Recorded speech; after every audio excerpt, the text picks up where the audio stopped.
Hello, this is Aaron with Chiron's Cave, and we're back for another episode. Hello, this is Susan as well. So, I just got back from instructing at Firefly for my Kubu basket class, and it was pretty magical. Made a lot of connections. Still processing all of that. We may talk about it a little bit today. So there was a lot of sort of astrology for me that relating to the moon. And I'm like in the middle right now. The Ceres return is pretty big for me. And also I'm having my Mars return. And both the Ceres return, I think from all of the stuff, and a lot of astrology happened for me via transit in my natal. I haven't even looked at progressed.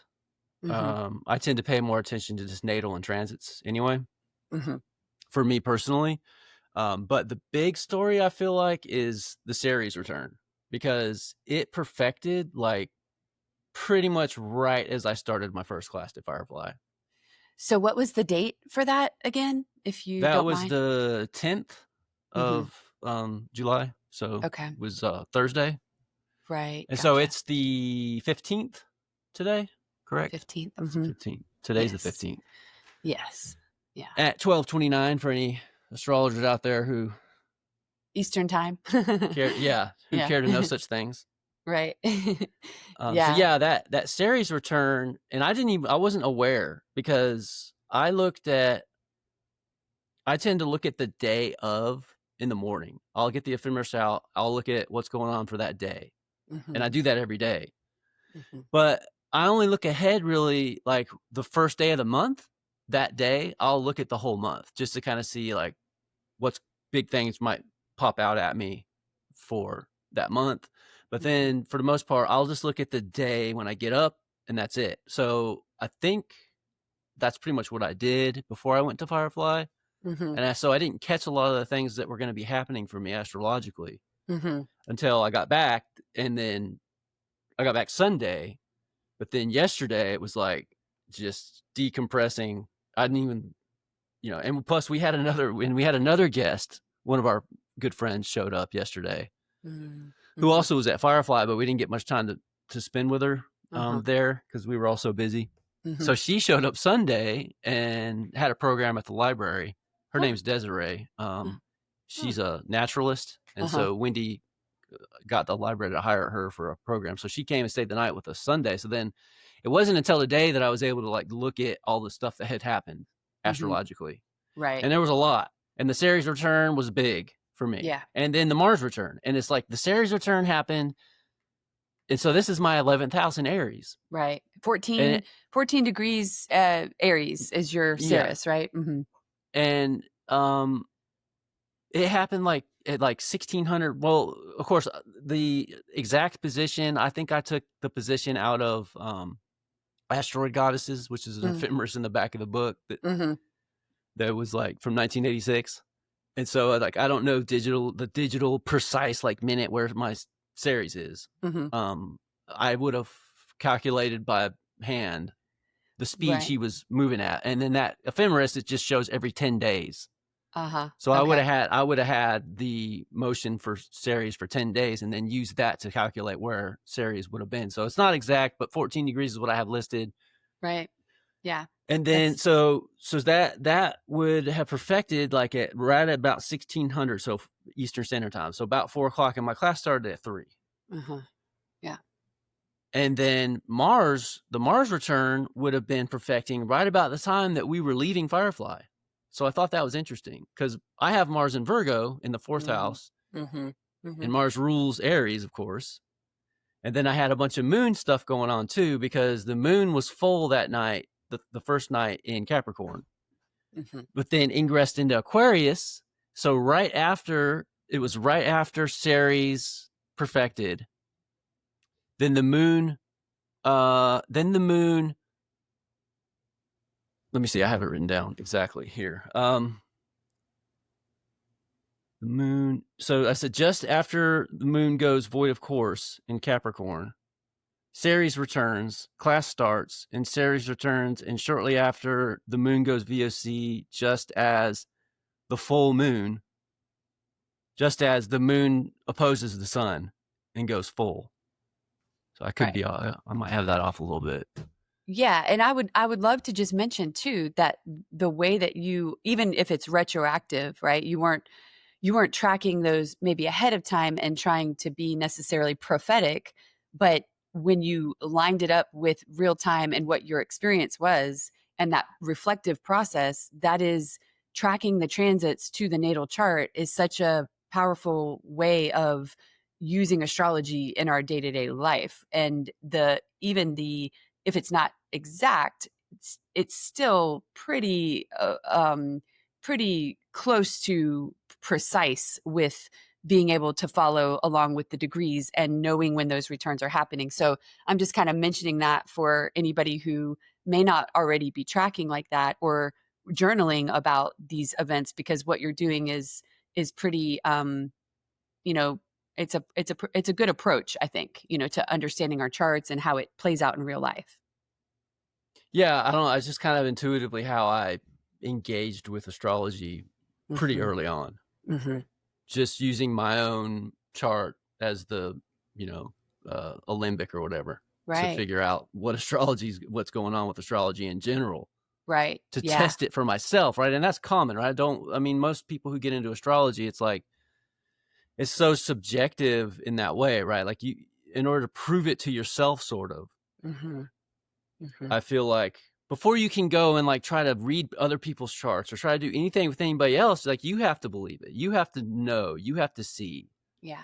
And Right. what better way than with your own nativity, Exactly. Yeah. and transits. Right. Because otherwise you can get general energies or forecasts from YouTube, astrologers that are putting out content on YouTube, or which, we're going to be putting out content. So it's not, that's a great thing, but to get the kind of accuracy of reading your chart and really understanding all the layers of significance and synchronicity and unfolding of aspects of what is inherently promised in the birth chart or shown in the birth chart, there has to be attention given. And so I think, yeah, that Virgo energy, of course, in your chart is tracking that with a degree of precision.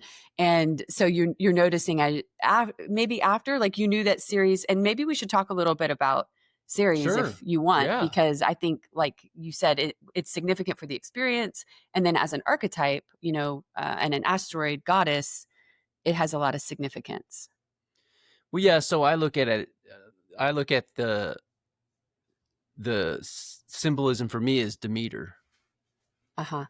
because you're saying Ceres and I'm saying Ceres. Do you know that is it Ceres? Do you know for sure? Or are I'm we not just saying it different? sure. Yeah, potato, potato, but there Okay. probably is a middle. Yeah, we may have to check on that. Well, I know with Demeter too. Mhm. I like Demeter better, and Mhm. I think I heard Demeter George actually say Demeter. Uh-huh. Uh-huh. I think I heard her say that, and that's when I was like, oh, I like Demeter a lot better than Demeter, because you always hear it Demeter Right. Yeah. in the series American Gods. Mhm. Um, who oh man the artist or the author now is blanking. I'm blanking on his name. He did Sandman too recently.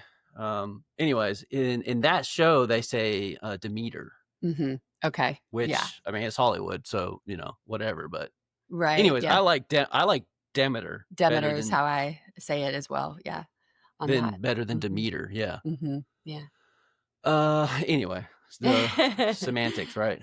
Yeah. Uh, so, but yeah, so for me, it's Demeter, and then tied in with, I think of the Eleusinian mysteries, Right. with Persephone and Hades and Triptolemus, Mhm. but Gaia also, right? Mhm. Demeter's Gaia, essentially, or Mhm. the Empress in Mhm. tarot, Mhm. the Mother Earth, basically, Right. the Right. fecundity of the Mhm. earth and feminine. Mhm. Right. So Yeah. the fertility, Right. food, Mhm. especially nurturance. Mhm. It's, the moon's wheelhouse. Right. Right. I feel like Demeter or Ceres in astrology and the moon are being, you know, they're intimately connected. Yeah. And, it's interesting because with Jupiter in Cancer exalted, Jupiter in the sign of the moon, that Right. evokes, um, you know, themes around food, nurturing, and abundance and emotional healing. But yeah, there's an overlap there. And yet they're squaring by sign, Jupiter in Cancer and then Ceres in Aries right now. They're in a square to each other. So very different ways of perhaps finding the the wholeness, the nurturing, the healing of moon and mother type of energies or archetypes. Yeah, and also though for me personally, right, Jupiter is in Virgo in the 4th house. Mhm. Mhm. Yeah. So that's tied up with because it's pretty much it's 9 degrees Virgo and my Mars is 15. So I'm having a Mars return, but that means that Mars just transited my Jupiter, you Mhm. know, Yeah. the week the week before, I guess, The like week. last week Yeah. maybe. Yeah. Yeah, and you're with your natal moon in Aries and Ceres transiting the sign of Aries right now. Do you think that this is part of why with transiting Ceres, I imagine you've kind of gone through a bit of integration with your own moon energy, your own anima or moon energy in Aries, but with Ceres having just recently crossed over that, I wonder what that has been like or what it's activated. And then with it soon coming back to its natal position, right, with the return, because you have natal moon and Ceres conjoined, right? Yeah. So now you have Ceres making her return to her natal placement in Aries. And this idea of what Firefly was, because I think you're tapped in to a collective, right? Being an Aquarian, and then also the astrology of the moment and what's happening collectively with the outer planets moving into air signs, which has a lot to do with the collective energies that how we're uniting or pulling together, what's happening and how we're evolving consciousness wise as a collective. And so I think you're tapped into some of that. But the trend of even this idea of like the rewilding or the return to earth Primitive skills, skills, primitive yeah. skills. Yeah, maybe you can like tell a little bit about that if you want with Firefly and kind of how that speaks to Ceres energy and Aries, no less, right? Knives and cutting and you know, Yeah. yeah. Well, and the Mars return, in Mm-hmm. Virgo, which is Earth, so Mm-hmm. as you seeing, it's like Yeah. fire in Earth, Right. but it's 4th house, Uh-huh. Uh-huh. so there's another connection, to the Uh-huh. moon. If Uh-huh. you look at the house being, well, which I think I've read somewhere recently. I think we talked about how you're not supposed to really associate houses with signs like that, Mm-hmm. Mm-hmm. like the natural zodiac. From the Hellenistic viewpoint, yeah, to get rid of the 12-letter alphabet, right? Right. Like, And yeah. so my 4th house placement of Jupiter, Mars, Saturn too, which Saturn interestingly just turned retrograde in Aries. Mhm. Mhm. What On the day was that? 7th? It was Oh, no, no, it it was was the 13th. It was the Sunday. 13th. Yeah, yeah, Yeah. 13th, yep. So the day I left, Mhm. right? My Mars return was perfecting and then Saturn retrograded in early Aries. So there's Right. that conjunction with Neptune too. And Neptune's I've noticed I'm Yeah. pretty sensitive to Neptune. I don't know exactly what to make of that because the only 7th house planet I have is Neptune. Mhm. So I guess that's kind of big, but it's like 22 degrees of Sag Mhm. and my descendant is 8. So it's like, it's not like anything tight conjunction wise with my descendant, but it's kind of near it. Mhm. But then because I think it may have to do with my, the Venus Pallas conjunction I have in Pisces, because that Mhm. would be signified by Neptune. Disposited, but Right. also signified in whole sign house at least. Right, and they're squaring each other by whole sign, aren't they? Yeah, Pisces Sag. Mhm. Yep. Mhm. Yeah. So I've just noticed for me personally in my life, I've always been, it seems like Neptune themes. Like I dealt with like, I guess Mhm. I might as well say alcoholism for most of my life. Mhm. Um, it wasn't anything bad, like bad what, like, well, that's a Yeah. spectrum. Like, Right.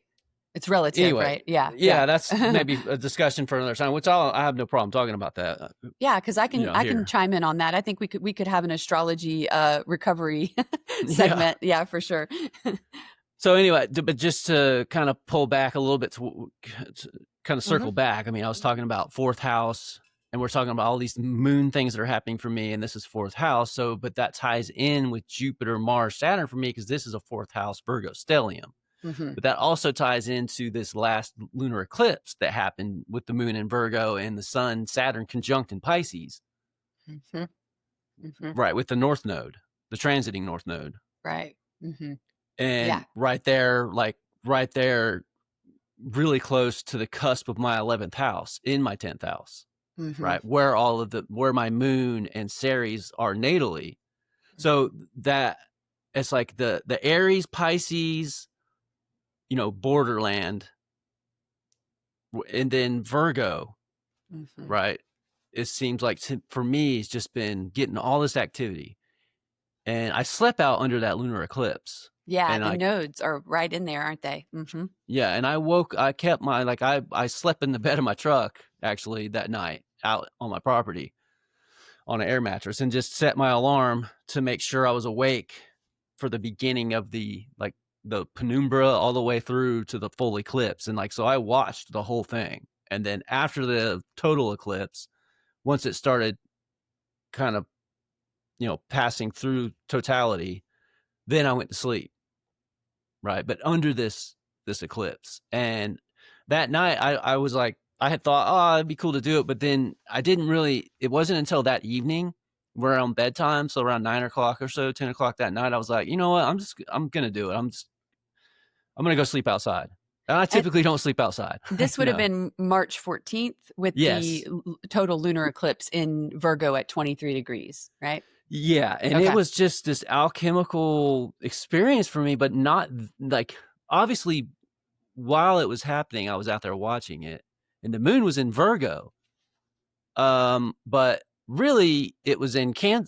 It would have been in, it's retrograde, right? So it would have been in Leo, right? Like The moon or the the node? in the constellation, Oh, okay. because when Uh, it's in Virgo, tropical sign Virgo, it's a sign oh, then it back. would be Leo, right, with the sidereal. Yeah. Yeah. But I Mhm. remember looking at Virgo because you could see Virgo still in the night Uh-huh. sky, Uh-huh. right? The moon wasn't in Virgo, but it was in Virgo by tropical sign, Uh-huh. but by constellation, it wasn't. So Right. that could be confusing for people who aren't well versed in between the differences in the tropical and sidereal. And I'm not trying to confuse people, but the point, I guess, so what I'm saying is I was sitting there and I was just looking at Virgo that night, the constellation of the stars you can see in Virgo, and just kind of contemplating Virgo in general and Pisces and just, watching this lunar eclipse. And, but it's been since then, this slow, like gestating process, things kind of slowly unfolding on moon time, right? Right. About my relation to the anima and to the moon, to intuition, to astrology, and all those things. Mhm. Yeah. And so it's still for me percolating and coming out, and things are kind of starting to come into focus a little bit, but I still just don't know what exactly. And maybe I won't because we're talking about the moon. Well, yeah, and yeah, exactly. And that's I think where what you're speaking to is the unfolding of the energies that occur at the time of an eclipse can take 6 months. That tends to Hmm, be sort of the general um really? yeah, that it takes 6 months and that within that 6-month period the changes because eclipses bring significant changes to whatever, they're aspecting but also whatever house they're occurring in. And so once you get that eclipse, especially that, I mean the total lunar eclipse, that's powerful, right? So yeah, that's 6 months of playing out of this energy. And yet because I think of the attunement that you have, you're aware and it's happening with everybody, right? But if you don't have the awareness and the attunement to it, then you may miss some of perhaps the developments and the guideposts that could be part of those big changes. And I'm thinking of like Wheel of Fortune energy, because I think of eclipses as a little bit of Wheel of Fortune energy in terms of how they bring change. Yeah. Well, I just pulled the Wheel of Fortune today. Oh, did you? Yeah. Yeah, That makes sense. my thoughts and career signification was the Wheel of Fortune. Mm-hmm. So it was And it's happening in your 10th house. I mean, the North Node's in your 10th. The eclipse happened in your 4th, right? The eclipse in March was in the 4th house because it was the total lunar, and the moon was in Virgo. So it was in that 4th. But technically, I mean, you've got a lot of career activation with the North Node of Dharma being in that 10th house. So yeah, Wheel of Fortune energy, both places. And with Saturn conjunct the sun, right, in Pisces. Yeah, with the eclipse. Yeah. That was in March. Yeah. Right. And what's so interesting, like you're saying about that, is that you're talking about the Pisces Aries axis and how there's so much happening, and that there was even during this event. Pisces Virgo. What did I say? Pisces Aries. But yeah, okay. So I was talking about Pisces Aries borderland. Borderland. Yeah, that's what I want to bring the point to, because it's with that Saturn Sun conjunction, and then the movement of Saturn into Aries, and then the retrograde back out of and into Pisces, where it will station, I think, on November 27th. Saturn itself is on that borderland between Pisces and Aries. It hasn't completed the work of that synthesis. Of Pisces. You're right. Of Pisces. Yeah. So but Aries energy is needed in that process. It's part of what's being baked, And my moon Ceres conjunction is in Aries. Right. So it's just so intimately, for me, this eclipse was just so intimately woven into my natal chart. And so vitally important for me because of all the natal placements I have just in that area. And then when you throw in Pluto being conjunct, my sun Mercury for the past year, and then you throw in Venus, right? Because I haven't even talked about what happened with Venus at Firefly. Venus conjuncted my ascendant, conjoined, I should say, right? My ascendant on what? Friday, I think. Let's see. It looks like it was exact, like on the 11th, around 6:30 p.m. Oh, 6:30. I had 1,600 hours, but I was looking at the ephemeris trying to. Well, it hit 8 degrees. It hit 8 degrees, but it didn't get to 8 and 13 until. But sense. I mean, we're within like we're splitting. That's splitting hairs. As far as I'm concerned, like I just for me. I'm the type of astrologer where, to me, things blur.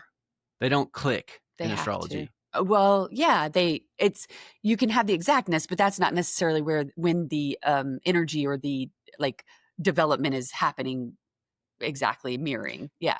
And it's really, I'm not saying anything controversial here. Right. If you accept orbs as a thing, then yeah. What I'm saying is just there are orbs in astrology. Right. Exactly. Yeah, that's right. But right. But it's not, I think it's an important thing to mention, because astrology is, I think, ultimately process related rather than event based. So if it's a process, not an event, then it's important to make that distinction that the orbs matter because they're part of the larger process and the timing of that process, but you can't necessarily correlate exact events with like the exact perfection of a planet. But in this case, for the things that are happening for me while I'm at Firefly, like this stuff's pretty fucking exact. Pretty spot on. Yeah. Maybe not to the minute, but to the degree. Yeah. Pretty damn close to the minute too, though. I mean, because I started my class at 3:30 that Friday. I mean, the first class I started at, I think classes started at 3. So my first class was 3 p.m. Eastern Standard Time, Thursday. So then the second class was 3 o'clock Eastern Standard Time, Friday. So, and in that time, there was like 2 void of course moons, Venus conjunct my ascendant, the moon conjunct my, the almost full moon conjunct my, just the next day after the full moon, because Thursday night was the full moon in Capricorn. And then the moon goes on, it goes void, and then it goes on to conjunct my sun in Mercury. And then as well as my south node it would have been my midheaven and then south node, because they're 19 and then 29 degrees Aquarius. So the moon passes through all of that. And then Yeah. Venus is on my ascendant. Which And there was planet? another really curious thing that I noticed, and it's just numbers. But when I see numbers like this line up, it's like, well, there's probably something to that. So the position for the moon, for the ephemeris, for midnight, for the 10th, because I have Mhm. it lists the noon and midnight position in my ephemeris for the moon. Mhm. So it would have been 8 o'clock p.m. Thursday night The when the 10th. list for the Uh-huh. listing in my ephemeris, and it was Okay. listed at 20 degrees 38 minutes Capricorn, Uh-huh. right? And then over on the VOC side in the ephemeris, it has the moon going VOC at 1638, Mhm. because it was 1638 Eastern Standard Time, and then at 1638 degrees of Capricorn. Mhm. Yeah. I was like, what? That's interesting. The Yeah. ephemeris listing and then the VOC moon listed at the same, but it corresponded by Eastern Standard Time with the position the moon was at. You Right. follow me? I do. So what do you make of that? I don't know. It's like I Is said, it the it's just like, numerology itself? Do you think the numbers, like what do you connect the numbers to? Or I would you don't give them really mhm, I don't really have a connection off the top of my, like, mhm. Yeah. I just saw those two numbers corresponding, and I was like, well, that's just, There's synchronicity at play, and it's uh-huh. something to pay attention to because it could be revealed to you rather than you knowing what the answer is. It's like when we were talking earlier and you said, it's kind of to be able to even find the meaning or understand the meaning when many things are happening quickly because of the quicksilver, I believe, nature of what's happening with Gemini, right? With Uranus and Gemini. But it's like there's a lot of information being disseminated, and then to be able to distill it down and understand what the symbolic messages or meanings are, that can actually take a little bit of time too, and reflection. I've had a lot of experiences where the symbolism becomes clear or the message is delivered after the fact. Maybe it's a trick or a sleight of hand of Hermes. Yeah, so just to clear up what I had just said, because I know Uh-huh. I feel like it was kind of confusing to Okay, try to yeah. make You sense want of what I to just said. clarify? So Yeah. looking at the ephemeris now. I'm going to say it right. So Okay. on the 10th, Uh-huh. right, the moon's position for midnight, which is Greenwich, Standard Time, Mhm. is listed at 20 degrees 38 Capricorn. Then when you look at the lunar data for the 10th, the last aspect is at 20:38 hours. Right, right. So Greenwich Standard Time, right? So Mm, the time for the last aspect mhm, corresponds to the position in celestial longitude for the mhm, moon's midnight position. I mhm. don't know what that means, but it's Uh-huh. like, what are the chances? Like, Yeah, and then yeah. that got me thinking this morning. I was like, well, it's like, because I'm stuck on this whole, I'm not going to use a computer for any of my astrology. Mhm, And it's like, oh, well, that's so I'm kind of using this ephemeris, right? I'm using it every day, and I'm using it as a divinatory tool, mhm, mhm. and it allows you to catch things like that. Right. Mhm. The nuance. Because if you're looking at a computer program, you're gonna see, like, typically, right, you're gonna see, like, for the time you're looking at it, if you're looking at transits or whatever, you're not gonna look and see, you know, the midnight position of the moon in celestial longitude juxtaposed just over on the other side of the same page to the last aspect the moon makes before going void of course, and Right. see that by celestial longitude and by Greenwich Standard Time, those two are the same number. Mhm. Yeah. I don't know. Just wanted Yeah. to kind of point that out, because I was thinking about the ephemeris as like a divinatory tool for me. Yeah. Yeah, absolutely. I would agree with you there that that more can emerge perhaps when you're using it that way, and maybe that was the way it was originally, um it was definitely the way it was originally used, and, Well, it until could computers, like from the time ephemeris became a thing, mhm, ephemerides, mhm. which Yeah. would have been, I think, probably like I'd be guessing, but I'd be pulling from memory from reading stuff. But if probably, I think the first one probably would have been like around 1000 AD, maybe something Uh-huh. like that. Yeah. Well, printing didn't even happen until the 1400s. Gutenberg's printing press. So what Mhm. actually been after that, right? Yeah, that's a good trivia question for figuring out exactly, because now I'm curious. I would like to know exactly when. Well, I answered the question. It would have had to have been the first ephemerides would have been available after 14 something, so 1500s. Okay. Yeah. Okay. And that's So, in fact why Placidus became what it became. It was because the ephemeride was made available, and it was like the first ephemeris that was like that was mm, accessible hmm for like non-priestly, non-astronomy, like, scientist circles. type, Uh-huh. high intellectual priest class people back in the 1500s. Right. Yeah. Yeah. That makes sense. Yeah. That's why Placidus became, of course, that would have been later, but Mm. that would, because Placidus de Tito, so who we know as Placidus, Hmm. he was in the 1600s. But I know that the reason why Placidus became such a popular house system is because there was an ephemeris that was made available, and it was like the first one that was like massively available to everybody. And Oh, that's why very cool. Placidus became the house system, you know, That was du the jour. Is that the default. French word Yeah, you could du use? jour. Yeah. Uh-huh.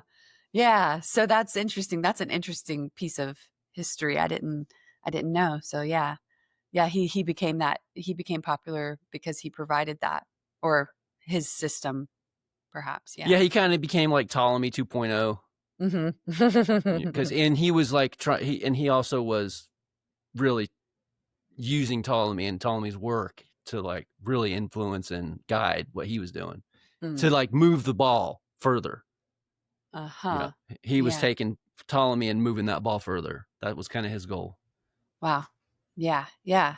That's very cool. So as far as knowing, I'm thinking of the question of, can you follow the synchronicity in a software, for example, and I'm thinking the closest thing would be, I guess, if you had the real-time clock and you made observations based on the real-time clock, which wouldn't be picked up as clearly or as easily maybe in an ephemeris, Well, unless you that's were the thing. looking for it.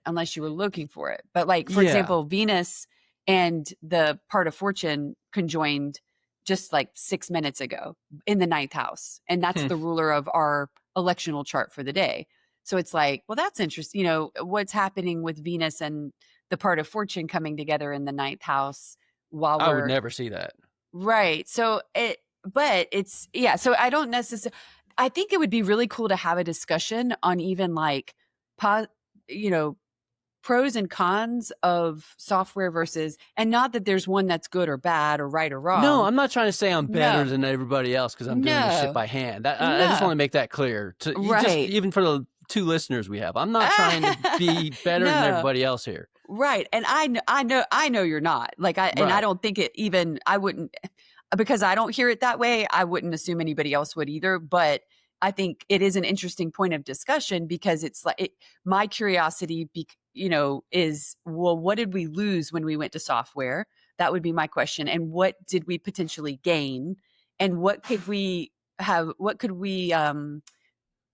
revisit or regain from maybe understanding or using the traditional ephemeris more? Because I was going to say today, if we were talking, because I came back here to record, I had left my computer and I was like, I'm going to have to rely on him for the ephemeris because I didn't bring my ephemeris with me. So I still use the ephemeris, but because you use it exclusively, I feel like there is some insight that can be gained from understanding that perspective more deeply. I think it would be really interesting. And then also with the software, because of how much you can do with software, which Yeah.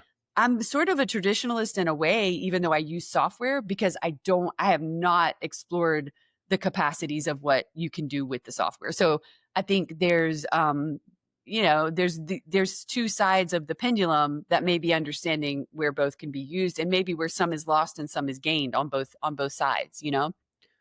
Well, yeah, my initial reaction to Yeah.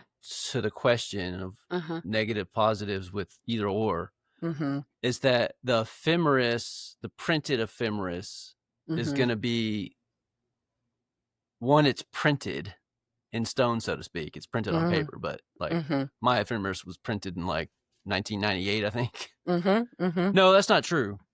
Well, yeah, I think that's true. Actually, it goes to 2050. But these things can be projected, obviously. Positions of planets, right? I mean, yes. So, but yeah, so it's like these numbers are printed on paper. They're not changing. And it's slower. And what I can see is I'm looking at numbers. So I have to use my mind's eye to see where my planets are natally, juxtaposed to where things are transiting via these numbers on this page, on this piece of paper with all these numbers on it. So it's easy for me to see conjunctions. I always see that. And oppositions, but because that's easy to see, either on or opposing. But even the square, a lot of times I'm not going to catch that even. Or training, or it's what you can see. And I've gotten better and better and better at what I do see, but it's a slower thing. You have to work for it. Right. You have to use your mind's eye and work for it more. Whereas on a computer screen, it's boom, everything's right there. You can see it all. Right. Even if you don't understand how to read it. But I think the progression from starting with an ephemeris is very important. I was just going to show, because this is my little mini in my astro calendar, but it's just for anybody that isn't working with an ephemeris or doesn't really know what that is. I just wanted to give a visual, because this is, how would you describe it? And you've got a list here on the left side, and you've got all the planets that go across, and then exactly where they are and the degrees of where they are and how they move throughout the month. Right. But when did you start using an ephemeris? What stage of your process in learning? Day one? Pretty much. Let's see. I started with this book. This was my first actual astrology book that I bought. The Secret Language of Astrology by Roy Gillett. That was the first one I got. Just as what's astrology? Because like I said before, I was reading the Golden Dawn's Big Black Book. I started reading it, and there were all the astrological glyphs, and I was like, I don't know what any of these are. I need to know. Let me just get an astrology book to get the basics so I can understand these symbols. That's what started it. And then, would you recommend that? Would you recommend that for beginners who say, "Oh, it's a good, it's just a basic outline of just the signs and planets. It's a good overview. Cool. And it's real there's history in it, and there's really nice art, and it's on the half shell. Yeah. Well, I get that question a lot, and I've got mine, but I've not read that one. So it's an interesting, if it's a good one, it's good to know about. This one was the first when I was like, okay, I'm going to get serious about astrology. Right. So this is the Parker's Astrology. There's a definitive guide to using astrology in every aspect of your life. Julia and Derek Parker's Astrology. Yeah. And this is an overview of all of astrology, essentially. Good. Mostly That's just great. tropical, but it touches on everything pretty much. And then, but also it has it in the back, right? It has an ephemeris in the back. And then it also has a table of houses, sidereal times. It has everything you need to hand calculate, because they teach you how to hand calculate a chart, which is in fact why I ended up with this book, because I was, hold on a second. I was on John Michael Greer's blog, and a commenter just asked him what's the best book to learn astrology, and he was like, Parker's Astrology. So I was like, okay, I'll get it. So right. So so my point is, as I was like, okay, I got the broad overview with the secret language of astrology. Now I want to like delve in and get specific and really start studying. And then that was Parker's, and then it came with an ephemeris. Right. And they So that teach you how to ephemeris. hand calculate. Right. So it was already in there. You didn't at some point say, oh, it's time to go buy an ephemeris because I need it for X, Y, or Z. Oh, I did. Yeah. I did. I then after you saw the one in the back of the book, you did? Yeah. Then I went and got these dinosaurs. The American ephemeris for the 20th century and the American ephemeris for the 21st century. With the Neil F. Mickelson, which was pretty much one of the, they were the main. And these books were printed in like, what's the date? I don't even know. They're like this one's all taped and the binding's all falling apart because I got it on eBay. Increasing its value exponentially. And then I ended up getting this one, which is the Astrolabe World Ephemeris. So that's Robert Hand's ephemeris. Right. Awesome. Yeah. And then I got some more over here too, but I'll stop. I got a table of houses. I got I even got the American Atlas. I just recently got this one. And this is like it's pretty obsolete. And then you talk about just numbers. This is just daylight savings time data and then longitude latitudes for cities. That's about it. That's all it is. This whole book, and it's like, I don't even know, 800 pages or something. Wow. Huh. Very specific tool there. 600 pages. Yeah, it's completely obsolete now. You would never need this. Information's all going to be in your software. Right.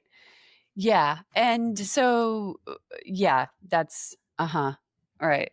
And then I got another one for doing Placidus because I was like, well, I guess I got to figure out how to do Placidus houses by hand. And in order to do that, you have to have a table of houses for Placidus.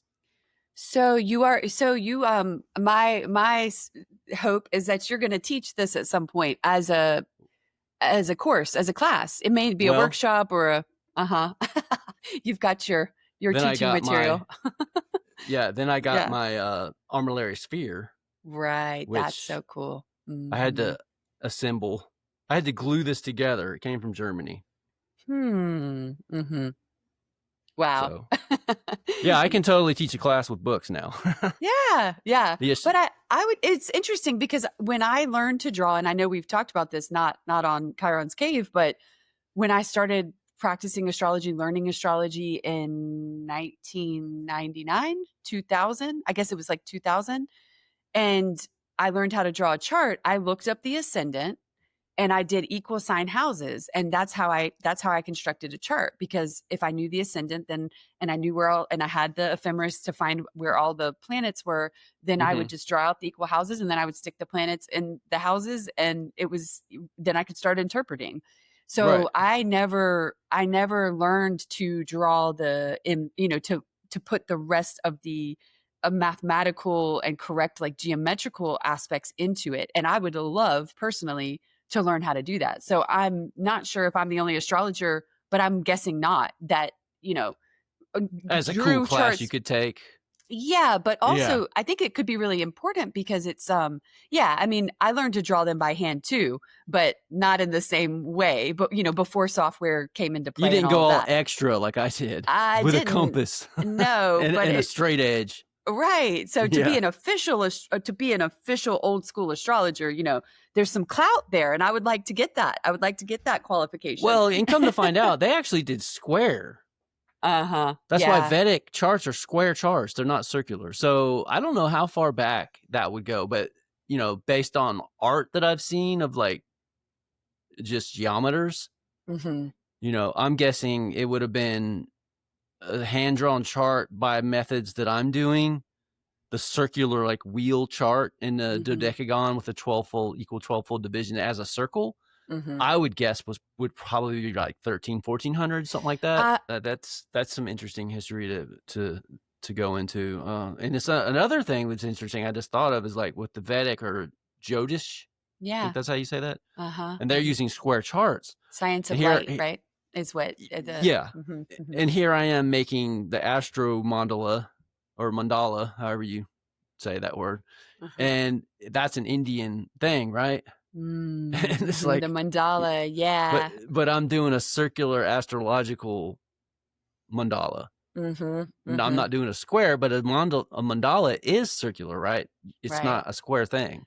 Yes, yes. So, yeah, to incorporate that idea of the chart as a a picture of I think of like a blueprint or a mandala of the soul or spirit of the person, then it's like, yeah, it's got that round that's appropriate. Yeah, because then you're like you have the center, which is one of the things I think is so poetic and I love so much about doing these astro mandalas is like Mhm. it really marries sacred geometry to astrology, but those two things were always married. Right. You And know, I'm I mean, glad you mentioned that. Mhm. geometry is the measure of the earth, but predominantly it's about relation to the starry heavens, Mhm.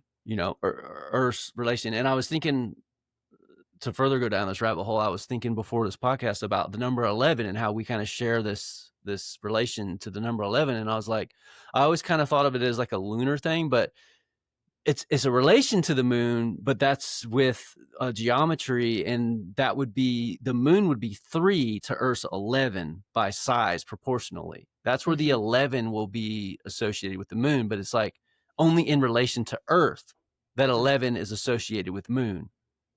Right. Do you see? Because Yeah. usually it's either 12 or 13, and Mhm. then even like 18, I think 17 with like the Ceres cycle, and there's a couple other numbers via like through geometry where in measure where the moon has certain numbers like 12, 13, Mhm.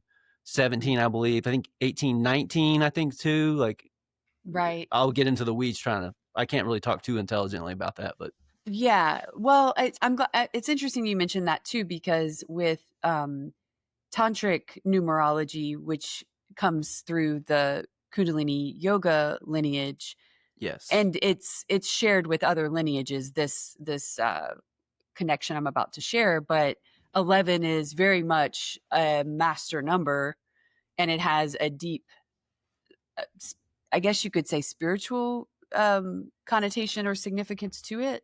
But I think if you were to translate that over into just the mathematical or geometrical, 11 is an incredibly powerful number in its own right, um, geometrically, but it's got a lot of connotation with being kind of the culmination of all the energies that come before, the 1 through 10. Like Yeah. there's 10 bodies in Kundalini yoga, and those 10 bodies Mm. are aspects or facets of the energetic self, or the totality of self, of Hmm. which the physical body is only one, right? And then you have 3 mental bodies. You have an auric body, which we talk about the aura a lot, the subtle body. But once you get through those 10, you get to the 10th one, which is the radiant body. And then 11, it's like the 11th body is the ultimate culmination of everything that's come before. And I just think that it's speaking to that spiritual, I don't want to call it like attainment, because we're not really like searching for anything, but there's a certain kind of wholeness or totality that is encompassed with the number 11. Would you say that that resonates at all? Yeah, it seems to be a very mysterious number. Mhm. And I would point out too, it's prime. Mhm. It's a prime number, so that's Mhm. important. But Hmm. yeah, and I think the Greek decad, so 1 through 10, Mhm. and Mhm. then the tree of life with Kabbalah being 10, Mm. Right. Sephiroth Right. on the tree of life. Separa. I can never, yeah. I don't Yeah. know. I'm not Jewish, and I've looked at Kabbalah off and on in my life, but Yeah, I'm fascinated by it. Yeah. I don't know how to pronounce anything. That's You not just read it. English. Yeah. Yeah, all these words that I read that aren't English, I don't know. So I'll just keep reiterating that on this podcast because I'm not an idiot, but I'm also an autodidact, and I dropped out of college like 4 times. So that's where college is where you learn how to pronounce words of languages that you don't speak, right? as a scholar, like Latin Yeah. words, Greek words, whatever. You hear them out loud enough, and you get embarrassed when you say them incorrectly by your peers if you're in graduate school like I was, and so you Google them before you say them out loud because heaven forbid you could appear unintelligent if you say that incorrectly. Right. Yeah, I hear you, but To I think the two other people like who know? in the state you're in that know how to pronounce the word correctly. I mean, Yeah. Right. or the one Yeah. other person on the planet for some of these words. I mean, Yeah, yeah. So I was just going to say 11 represents sound current. That's the other piece of that I wanted to mention. And that interesting. infinity, it's where infinity, it sort of speaks to infinity and non-duality. So there's, I guess, that unity and truth and non-duality, also pure states of consciousness. And this is coming through the lineage of Eastern yogic tradition. So, I mean, it's just one side of the perspective, but yeah, that you can direct all parts of your being from an impersonal, expansive space that allows infinity to flow through you. That probably sounds like a bunch of mumbo jumbo to you, but it's poetic. It's a poetic way, I guess, of saying energetically what could be happening with the number 11. Well, and it's kind of a good segue, I think, to because we haven't talked about this at all, and I don't Mm-hmm. know to what extent we will, but I Yeah. just would bring the topic up of you Uh-huh. being a Kundalini yoga instructor, Mm-hmm. Mm-hmm. and you're pretty well vetted and credentialed and Mm-hmm. papered, if you will, Yeah, in committed. that. Yeah, Yeah, and what all and that paper means is I'm committed. yeah. So